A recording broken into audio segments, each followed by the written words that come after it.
दोस्तों, मैं आपको एक सवाल पूछता हूँ। अगर आज मैं पूछूं कि नेक्स्ट वीक आप कौन सा टेस्ट देने वाले हो, तो 90% एस्पिरेंट्स ये जवाब नहीं दे पाएंगे। और यही सबसे बड़ी प्रॉब्लम है कि आपकी प्रिपरेशन का कोई डेट ही नहीं है। आज के इस वीडियो में मैं कोई मोटिवेशन देने नहीं आया हूँ। आज के इस वीडियो में आपको एक कैलेंडर प्रोवाइड करने वाला हूँ, जिससे आपका डेली टारगेट, वीकली टेस्ट और रिवीजन, ये तीनों चीजें इंश्योर हो पाएगी और ये फरवरी तक आपको पूरा फॉलो करना है। इन चीजों में मैं सबसे पहली प्रायोरिटी पे ये रख रहा हूँ कि मंडे टू फ्राइडे आपके सब्जेक्ट का रिवाइज हो सके। कम से कम तो 2 बार तो हर एक सब्जेक्ट को आप रिवाइज करें। और अगर अच्छे से कर गए, अगर शेड्यूल को अच्छे से फॉलो कर गए, तो आप 3 बार तो इजीली आराम से रिवाइज कर सकते हो। ओके। तो न्यू टॉपिक जो भी हमारी स्टडी का, वो मैं आपको बताऊंगा। Notes making, one note strategy मैंने ऑलरेडी बनाई है, आप जाके देख सकते हो। हर एक नोटबुक कैसे एक एक सब्जेक्ट के लिए होनी चाहिए, बहुत डिटेल में मैंने बताया। प्लीज जाके उसको देखिए। और उसके बेनिफिट यहीं पे हो सकता है, उसके बिना कुछ नहीं हो सकता। फिर है MCQ answer writing. Alternate day पे करिए, कैसे करना है ये भी मैं अभी आपको बताऊंगा। सैटरडे रिवीजन के लिए रहेगा, कोई नया टॉपिक नहीं पढ़ना है, सिर्फ फुल वीक रिवीजन होगा। और संडे को आपका सब्जेक्ट वाइज और एक एनालिसिस बेस पे टेस्ट होगा। ओके। अब कैलेंडर कैसे रहेगा, देखिए ये रहा, ये कैलेंडर है पूरा। मैं यहाँ पे बुक के साथ बता रहा हूँ आपको कि कौन कौन सी बुक कौन कौन से सब्जेक्ट के लिए रहेगी। सबसे पहला, जैसे फॉर एग्जाम्पल करिए कि पॉलिटी, पॉलिटी है और हिस्ट्री है, हम यहाँ से स्टार्ट करेंगे। तो पॉलिटी में यहाँ पे हमारी पीवाईक्यू और एमसीक्यू दोनों के लिए हमारी घटना चक्र है। मोर देन इनफ है, मैं थोड़ा बड़ा कर देता हूँ। घटना चक्र है। पॉलिटी के लिए क्या है, 2 बुक है। एक तो 11वीं की एनसीईआरटी है, सबसे पहला वो करना है, फिर लक्ष्मीकांत करना है। हिस्ट्री के लिए क्या करना है, हिस्ट्री के लिए ओल्ड एनसीईआरटी है बिपिन चंद्र की, इतनी कर लेनी है। ठीक है, ये मैंने आपको बुक सोर्स भी बता दिया। अब आपने हिस्ट्री की स्टडी चालू की है और पॉलिटी की स्टडी चालू की है 17 तारीख तक। और ये पी और एच का मतलब है, पी का मतलब है पॉलिटी, एच का मतलब है हिस्ट्री। तो आपको कितने तारीख तक करते हुए डेली लेके जाना है। तो पहला तो 19 तारीख तक आपको फिर ये हो गया, फिर 20 तारीख को आपको रिवीजन करना है। और इसी के बेस पे आके आपको फिर टेस्ट देना है, प्री का और मेंस का। आप पूछोगे सर प्री का टेस्ट कहाँ में मिलेगा, मेंस का टेस्ट कहाँ में मिलेगा। दो तरीका है, पहला है हमारा खुद का एक टेस्ट अटेम्प्ट है, बहुत अच्छे से एक एक टॉपिक को डिटेल वाइज में कवर किया जा रहा है, प्री का भी मेंस का भी। और दूसरा है, आपको मार्केट में वैसे बहुत सारे सोर्स मिल जाएंगे जो आप खुद से भी उठा के लेके आके कर सकते हो, कोई दिक्कत नहीं है। ओके। दूसरा है कि फिर उसके बाद आपका पॉलिटी हिस्ट्री चालू होगा 22 तारीख से। फिर पॉलिटी हिस्ट्री रहेगा, 23 को भी रहेगा, 24 को भी रहेगा, 25 को भी रहेगा, 26 को भी रहेगा, फिर 27 को रिवीजन है। फिर उसके बाद आप टेस्ट दोगे। फिर उसके बाद पॉलिटी हिस्ट्री 29, 30, 31। तो आपका लगभग दिसंबर पूरा गया, आपका पॉलिटी और हिस्ट्री में गया। फिर आपका आता है, जैसी मॉडर्न हिस्ट्री यहां तक कंप्लीट हो जाएगी और पॉलिटी पूरी खत्म हो जाएगी। तो अब यहाँ पे सोर्स आता है आपका, फिर हिस्ट्री में एंशियंट और मिडविल साथ में करना है, और फिर ज्योग्राफी करना है। तो एंशियंट और मिडविल के लिए, तो एंशियंट हिस्ट्री के लिए ओल्ड एनसीईआरटी है आर एस शर्मा की। और उसके बाद ओल्ड एनसीईआरटी है फिर से, वो है सतीश चंद्रा की, मिडविल हिस्ट्री के लिए, मध्यकालीन भारत के लिए। और प्राचीन भारत के लिए है हमारी आर एस शर्मा। ठीक है, दो चीज क्लियर होगी। ज्योग्राफी के लिए, तो आप एक तो 11वीं की एनसीईआरटी एक है और एक 12वीं की एनसीईआरटी, मैंने यहाँ पे लिखा नहीं है, प्लीज अपने आप से पेन पर कर लीजिए। अगर आपको ये पीडीएफ चाहिए तो प्लीज कमेंट भी कर देना, मैं ये पीडीएफ भी आपको भेज दूंगा। आप अपने टेबल पे जहां पे पढ़ते रहोगे उसको स्टिक करिएगा। और जितनी बार भी आप एक एक चीज पढ़ते हो तो उसको ऐसे राइट कर दीजिएगा, जैसे कि मैंने इस दिन का टारगेट अचीव कर लिया तो मैंने इसको राइट कर दिया। ओके। और ये जो टारगेट मैं आपको दिया हुआ, ये 6 आवर्स का है। करंट अफेयर के लिए मैं भी बताऊंगा, वो लास्ट की वीडियो में मैं एंड होने के टाइम बताऊंगा कि करंट अफेयर आपको कैसे मैनेज करना है। ओके। तो मैंने ज्योग्राफी का बताया था, 11वीं और 12वीं की एनसीईआरटी है, 4 बुक है, वो चारों बुक आपको कर लेनी है। इससे अलावा कोई 4 बुक से ज्यादा बुक नहीं है, तो कमेंट करके ये मत पूछिएगा सर कौन सी बुक है। 11वीं और 12वीं की वही 4 ही बुक है बस, ज्योग्राफी की, वो चारों कर लेनी है। तो हिस्ट्री ज्योग्राफी आपका चालू हो गया है 29 तारीख से। तो हिस्ट्री में एंशियंट और मिडविल बताया, 30 हो गया, 31 हो गया, 1 हो गया, 2 हो गया। फिर 3 को रिवीजन करिए और 4 को फिर टेस्ट दीजिए प्रीलिम्स और मेंस का। फिर ये आपकी पूरी ज्योग्राफी, हिस्ट्री ज्योग्राफी पूरी चलती रहेगी। ओके। ज्योग्राफी यूजुअली बहुत बड़ा है क्योंकि इंडिया और वर्ल्ड का दोनों का करना है। तो हिस्ट्री आपकी मिडविल और एंशियंट 8 तारीख को खत्म हो जाएगी। 8 तारीख को कौन सा महीना है, जनवरी का। ओके। फिर ज्योग्राफी के साथ चालू होगा आपका साइंस। ये ध्यान से सुनिएगा, साइंस एक मोस्ट इंपॉर्टेंट रोल करता है। इसके लिए मैंने एक सीरीज वाइज बनाया ताकि आपको ये पता रहे कि कौन से सब्जेक्ट को सबसे पहला लेना है। अभी तक मैंने जो बताई ये सिर्फ प्री का नहीं है, यही मेंस का भी है। जो मैंने बुक सोर्स बताई ये मेंस में भी आपको लगेगा।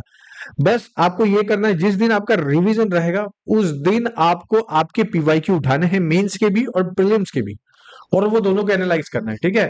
मतलब आप, मैं ये जानता हूं, अगर मेरे वीडियो अगर आप सब देख रहे हो काफी टाइम से, तो आपको ये चीज तो दिमाग में क्लियर है कि प्रीलिम्स से तो प्रीलिम्स सिर्फ पढ़ने से तो प्रीलिम्स नहीं निकलेगा, थोड़ा बहुत तो मेंस तो पढ़ना ही पड़ेगा। और अभी टाइम तो मेंस पढ़ने की है, क्योंकि एग्जाम पास करना है। प्रीलिम्स पास करके चाचा चाची सबको खुश तो नहीं करना है, बुआ फूफा को, है ना। तो मतलब पूरा एग्जाम पास करना है। ताकि माँ बाप भी खुश हो। तो उसी के लिए मैं बता रहा हूँ कि हमेशा जब मैं यहाँ पे रिवीजन बोल रहा हूँ तो यहाँ पे आपका पीवाईक्यू आएगा और यहाँ पे मेंस का आएगा आपका, ठीक है। और जैसे कि मैंने स्टार्टिंग में बताया, हर अल्टरनेट डे पे कोशिश करिए कि एक एटलीस्ट एक आंसर, क्वेश्चन आंसर तो लिखिए। अगर नहीं लिख पा रहे हो तो प्रवाह बैच ज्वाइन कर लीजिए, वहां पे डेली आपको क्वेश्चन मिलता रहेगा तो आपको याद रहेगा। अगर आप 2 से 3 दिन नहीं लिखते हो तो हमारे खुद टीम मेंबर आपको कॉल करके पूछेंगे सर क्यों नहीं लिख रहे हो, अगर आपको ऐसा स्टिक नहीं रह पा रहे हो तो, इसके लिए मैंने बताया। ओके। फिर आपके लिए साइंस के लिए तो अब घटना चक्र मोर देन इनफ है। अगर घटना चक्र से थोड़ा ज्यादा जाना है तो एनसीईआरटी है, वो कर लीजिए। बस ये करिए कि यहाँ से अब आपको नोट्स प्रिपेयर करना चालू कर देना है हर एक सब्जेक्ट के। हिस्ट्री, ज्योग्राफी, जब भी आपका रिवीजन का टाइम आता है तो उस टाइम पे नोट्स भी बनाइए, पीवाईक्यू को देख के नोट्स बनाइए। इसलिए मैं बोला था कि पहले आपने पीवाईक्यू, मेंस और प्री का अच्छे से देख लिया, अब आपको नोट्स बनाने आ जाएगा तो 6 घंटा आपको ये सब टारगेट अचीव करने में आएगा। धीरे धीरे फिर 6 घंटे से आप कम होते चले जाएंगे। ओके। फिर ये आपका चलेगा, ये ज्योग्राफी और साइंस चलेगा लगभग, ज्योग्राफी आपका चलेगा 16 तारीख तक, और 16 तारीख के बाद फिर साइंस और इन्वायरमेंट आ जाएगा। सेम चीज है, इन्वायरमेंट के लिए दो चीजें, घटना चक्र तो मोर देन इनफ है, घटना चक्र के बाहर तो पूछता ही नहीं आया हो कभी। इन्वायरमेंट के लिए ठीक है, क्योंकि डायरेक्ट क्वेश्चन होता है। अगर गया तो एनसीईआरटी प्लीज पढ़ लीजिएगा, 12th की है बायोलॉजी की एनसीईआरटी, लास्ट के 4 चैप्टर है, बस उसको पढ़ लीजिए, मोर देन इनफ है। फिर ये science environment, science environment, science environment चलेगा। अच्छा, साइंस में सबसे पहले आपको स्टार्ट करना है बायोलॉजी से। घोट लेना भाई, पी लेना एकदम, मतलब एक एक लाइन को याद कर लेना, कहाँ पे कौन सा सबसे बड़ा ग्लैंड है, कौन सा सबसे छोटा ग्लैंड है, कौन सा इनर ऑर्गन है, कौन सा आउटर ऑर्गन है, इनर ऑर्गन का क्या काम है, एक एक चीज, एक एक ग्लैंड के बारे में अच्छे से घोट लेना। ठीक है। सेम चीज है इन्वायरमेंट के बारे में। इन्वायरमेंट के बारे में सिर्फ कुछ नहीं, किसने इकोलॉजी किसने बताया, इन्वायरमेंट किसने बताया, फिर उसे इकोटोन किसने बताया, नीचे किसने बताया, किसकी ये फिलोसॉफी क्या है, ये सबके मतलब, बस ये बेसिक चीजें पूछे। इन्वायरमेंट प्रोटेक्शन एक्ट कौन सा है, 1986 वाला एक्ट कौन सा है, एनजीटी कब स्टैब्लिश हुआ, ये सब चीजें पूछते हैं। ओके। फिर आपका 26 तारीख तक इन्वायरमेंट है। देखिए संडे को मैं यूजुअली बताइए आपका टेस्ट है प्रीलिम्स और मेंस का, ये तो आपको देना ही है, इसमें तो कोई भी गलती मत करिएगा वरना तो है, पंचवर्षीय योजना तो है ही है। फिर आएगा आपका 27 तारीख से चालू होगा जनवरी के इन्वायरमेंट और इकोनॉमिक्स। ठीक है। अब इन्वायरमेंट और इकोनॉमिक्स, इकोनॉमिक्स के लिए क्या है देखिए, इकोनॉमिक्स का यहाँ पे बताया नहीं है, मैं दो चीजें बता देता हूँ। पहली चीज, आपको बजट करनी पड़ेगी, ठीक है, और इकोनॉमिक सर्वे करनी पड़ेगी, किसकी, यूनियन की भी और यूपी गवर्नमेंट की भी। जो यूपीएससी दे रहे सिर्फ यूपीएससी के लिए यूनियन और इसकी कर ले, बाकी यूनियन और वो दोनों की करनी पड़ेगी। ये क्लियर हो गया। दूसरा, बेसिक के लिए 11th की और 12th की एनसीईआरटी प्लीज लिखिए, मैंने लिखा नहीं है ताकि आपको पता चले कि क्या चीजें कैसे करनी है, ये इतनी आप चीजें कर लीजिएगा। इन्वायरमेंट के लिए मैं बता दें, अब इकोनॉमिक चल रहा है, फिर अब आया आपका दूसरी बार रिवीजन पॉलिटी का, और यूजुअली मैं बोलूँ ये तीसरी बार, क्योंकि हर सैटरडे को आप कर ही रहे हो, तो तीसरी बार आपका पॉलिटी का रिवीजन आया। यहां से आपके नोट्स बहुत कोर बनना चालू हो जाना चाहिए, कोई भी लापरवाही मत करना। अगर आप यहां तक इस शेड्यूल को फॉलो कर रहे हो, मैं इस चीज की गारंटी देता हूं कि आपका एग्जाम निकलने से कोई नहीं रोक सकता, अगर इस तरीके से इस शिद्दत से कर रहे हो तो। प्री और मेंस याद रखना, मेंस के भी आपको पढ़ना है, प्री के भी पढ़ना है, मैंने बता दिया अभी कैसे करना है। स्टिल नहीं समझ में आता है मुझे कमेंट करना, मैं बहुत डिटेल में समझाऊंगा, वैसे भी मैं इस वीडियो के एंड होने तक समझा दूंगा। अगर अभी तक आपको वीडियो अच्छी लगी है तो लाइक शेयर सब्सक्राइब जरूर कर दीजिएगा, बहुत मदद मिलती है इससे, मतलब हमको ही मदद मिलती है और क्या। इकोनॉमिक पॉलिटी सब कुछ है वही है, फिर पॉलिटी और इकोनॉमिक्स है। यहाँ पे रिवीजन फिर से आपका स्टार्ट है, और ये फरवरी का महीना है। अब मैंने यहाँ पे ये खाली डेट किस लिए छोड़ा है, यहाँ पे अगर मई में डेट आ गया यूपीएससी का, तो यहाँ से आप सब प्रीलिम्स के टेस्ट सीरीज लगाना चालू कर दीजिएगा, जो भी मार्केट में मिलेगी, हमारी रहेगी तो हमारा लगाना चालू कर दीजिएगा, है भी वैसे भी चल भी रहा है तो वो लगाना चालू कर दीजिएगा। रिवीजन आपका हर शनिवार को रहेगा एक्सेप्ट 21 तारीख को, 21 तारीख को आपको अपना एक्सटर्ट करना है। अब देखिए यहाँ पे जो मुझे सबसे ज्यादा चीजें पहली समझ में आ रही है कि पॉलिटी इकोनॉमिक्स, अब यहाँ पे सब रिवीजन है, हिस्ट्री पॉलिटी, हिस्ट्री ज्योग्राफी, और डेट भी बहुत कम है, मतलब इस एक महीने में आप कम से कम दूसरी से तीसरी बार रिवाइज कर ले रहे हो। सोचिए कि अब जब मैं मार्च, अप्रैल और मई का बनाऊंगा तो आप इन ही चीजों को कम से कम 5 से 6 बार रिवाइज कर लोगे। नहीं विश्वास होता ना, ये होता है पूरी डेट की टारगेट और एक टारगेट की अप्रोच पे काम करने का। अब रही बात सर करंट अफेयर कैसे करना है, मैं बता देता हूँ। देखिए करंट अफेयर के लिए दो चीजें हैं, पहली चीज या तो आप विजन आईएएस की मंथली मैगजीन, और हिंदी मीडियम से हो तो क्रॉनिकल की पढ़ लीजिए, विजन आईएएस तो पढ़नी ही है मेंस के लिए, क्रॉनिकल पतली वाली आती है हिंदी मीडियम वाले के लिए, वो करिए। अगर ये सबसे बचना है तो एक बुक बताता हूँ बहुत अच्छी है, मार्केट में नई नई आई है, उसका नाम है तर्क प्रवाह, सॉरी, संगम, तर्क संगम। आप ये मैगजीन ले लीजिए, बहुत इजी, बहुत सस्ती भी है। अगर मैगजीन नहीं भी लेना है, यूट्यूब का सब्सक्रिप्शन ले लीजिए। उस यूट्यूब के सब्सक्रिप्शन पे आपको सिर्फ मुश्किल से महीने का 60 रुपए देना, उस पर मैं वीडियो आपको बना के दे दूंगा। बस पीडीएफ के लिए तो आपको स्टिल पे करना ही पड़ेगा, लेकिन वो पीडीएफ आपको वीडियो पूरा फ्री में रहेगा, फ्री मतलब 60 रुपीज में रहेगा। ओके।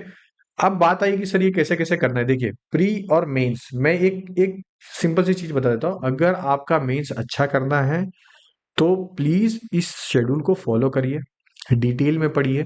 3 बार रिवीजन आपको अभी से करके मिल जा रहा है, और एक एक सब्जेक्ट का मिल जा रहा है। हाँ, रही बात कुछ मेंस के सब्जेक्ट की पॉइंट वाइज है, जैसे सोसाइटी के नहीं लिया हो, वो नहीं लिया हो, अगर मई में एग्जाम ना हो के थोड़ा पीछे जाती है तो मैं कर दूंगा। लेकिन ये शेड्यूल अगर आप फॉलो करते हो तो अच्छी बात है। टेलीग्राम पे जुड़िए, मैं हर एक चीज में मदद कर रहा हूँ। ठीक है। और हमारा ऑलरेडी 2 बैच चल रहा है, प्री के लिए और मेंस के लिए भी, और बहुत अच्छा चल रहा है। वहां पे अगर आप जाके पिछली बार डिस्कशन वीडियो देखोगे, अगर आप वहां पे एस्पिरेंट्स की बात सुनोगे ना, तो आपको लगेगा अभी तक आपने कुछ नहीं किया। ये 5 साल अगर किसी ने पढ़ा है ना, तब भी अगर वो डिस्कशन जाके सुनेगा, तब भी उनको लगेगा उन्होंने कुछ नहीं पढ़ा। बिलीव मी, अगर ये डेट अगर आपने फॉलो कर लिया, तो मुझे नहीं पता इस यूट्यूब पे क्या चल रहा है, पूरा बिजनेस कैसे चल रहा है, लेकिन मैं हॉनेस्ट होके मैंने खुद बैठ के ये बनाया है, और मैंने आपके सामने डिटेल में लाया है। अगर मेरा कोई भी वीडियो देख रहा है, कोई क्लासेस वाला भी देख रहा है, तो प्लीज ये जाके अप्लाई करे अंदर, अपने अंदर भी, अपने बच्चों को इस तरीके से दे, अपने एस्पिरेंट्स को इस तरीके से दे, ताकि उनका भला हो, ना कि आपका भला हो।